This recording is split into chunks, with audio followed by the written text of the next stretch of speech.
अस्सलाम वालेकुम वरहमतुल्लाह। ऐसे ही भाई मोहम्मद हुसैन साहब ना अज साकू अफजल बशर खलीफा बिला फसल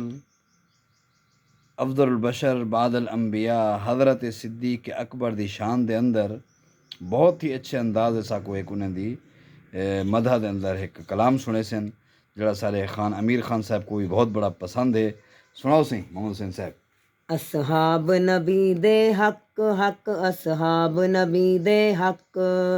असहाब नबी दे हक हक असहाब नबी दे हक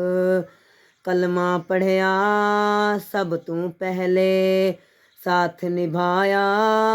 औखे वेले ਉਹਦਾ ਨਾਮ ਹੈ ਸੋਹਣਾ ਅਬੂ ਬਕਰ ਉਹਦਾ ਨਾਮ ਹੈ ਸੋਹਣਾ ਅਬੂ ਬਕਰ ਉਹਦਾ ਨਾਮ ਹੈ ਸੋਹਣਾ ਅਬੂ ਬਕਰ ਨਬੀਆਂ ਦੇ ਬਾਅਦ ਹੈ ਜਿਸ ਦੀ ਕਦਰ ਸਾਰੀ ਉਮਤ ਕੋਲੋਂ ਹੈ ਮੋਤਬਰ ਉਹ ਸ਼ਖਸ ਬੜਾ ਹੈ ਲਾਨਤੀ ਜਰਾ ਕਰਦਾ ਉਹਨਾਂ ਤੇ ਸ਼ੱਕ ਸ਼ੱਕ ਅਸਹਾਬ ਨਬੀ ਦੇ ਹੱਕ ਹੱਕ ਅਸਹਾਬ ਨਬੀ ਦੇ ਹੱਕ ਅਸਹਾਬ ਨਬੀ ਦੇ ਹੱਕ ਹੱਕ ਅਸਹਾਬ ਨਬੀ ਦੇ ਹੱਕ ਅਸਹਾਬ ਨਬੀ ਦੇ ਹੱਕ ਹੱਕ ਅਸਹਾਬ ਨਬੀ ਦੇ ਹੱਕ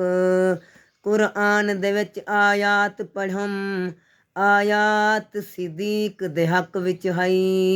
ਹਰ ਨੇ ਸਿੱਦੀਕ ਦੇ ਹੱਕ ਵਿੱਚ ਹਰ ਰਾਤ ਸਿੱਦੀਕ ਦੇ ਹੱਕ ਵਿੱਚ ਹੈ ਹਰ ਰਾਤ ਸਿੱਦੀਕ ਦੇ ਹੱਕ ਵਿੱਚ ਹੈ ਉਹ ਚੰਦ ਲੋਕ ਮੁਨਾਫਿਕ ਮੁਰਤਦ ਹਨ ਕਾਇਨਾਤ ਸਿੱਦੀਕ ਦੇ ਹੱਕ ਵਿੱਚ ਹੈ ਕਾਇਨਾਤ ਸਿੱਦੀਕ ਦੇ ਹੱਕ ਵਿੱਚ ਹੈ ਅਸਹਾਬ ਨਬੀ ਦੇ ਹੱਕ ਹੱਕ ਅਸਹਾਬ ਨਬੀ ਦੇ ਹੱਕ ਕਰ ਯਾਰ ਸਿੱਦੀਕ ਤਿਆਰ